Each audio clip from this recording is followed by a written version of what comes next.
যে 11 দলীয় ঐক্য আছে এবং যে সকল আরো সামাজিক রাজনৈতিক শক্তি আছে জুলাই গণ অভ্যুত্থানের পক্ষে, যারা সংস্কার এবং বিচার চায়, আমরা ঐক্যবদ্ধভাবে পতিত স্বৈরাচার শক্তিকেও আমরা প্রতিরোধ করব, তার বিচার নিশ্চিত করব এবং যে সংস্কার গণভোটের যে গণরায় অনুযায়ী সেই রায় অনুযায়ী আমরা কাজ করব। সরকার যে সংবিধান সংশোধন কমিটি করেছে, এই কমিটি করে সরকার লেজিটিমেসি হারিয়েছে।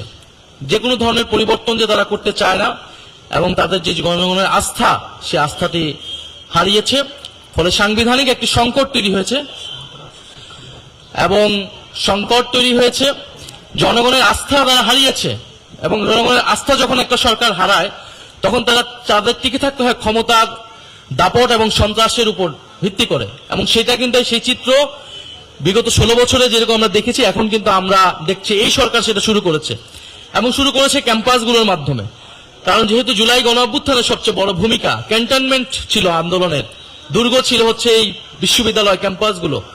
ফলে ছাত্র নেতাদের উপরে নির্বাচিত ছাত্র সংসদ এবং 11 দলের পক্ষে যে সকল ছাত্র নেতারা রয়েছেন, ছাত্র শিবির, ছাত্র শক্তি থেকে শুরু করে জুলাই অভ্যুত্থানের পক্ষের বিভিন্ন শক্তিকে তারা ক্যাম্পাসে ঢুকতে দিচ্ছে না, তারা আক্রমণ করছে নির্বিচারে।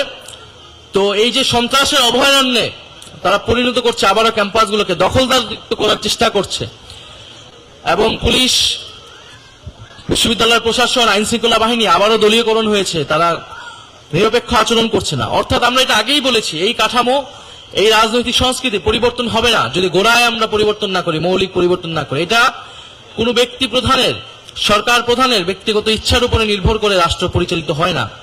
তো যদি কাঠামোগত সংস্কার না করা হয়, এই সরকারও স্বৈরাচারী হবে এবং তাদের ভিতর সেই প্রবণতা আছে। ইতিহাসেও আমরা দেখেছি, তারা একটা ব্যর্থ আওয়ামী লীগ হওয়ার চেষ্টা বিভিন্ন সময় করেছে, পারে নাই, জনগণের প্রতিরোধের মুখে পড়েছে। 96 সালেও এটা হয়েছে। তো এখনো তারা যদি আবার চেষ্টা করে, তারা আবার জনগণের প্রতিরোধের মুখে পড়বে। ইনশাআল্লাহ আমরা সেটার জন্য ঐক্যবদ্ধ আছি।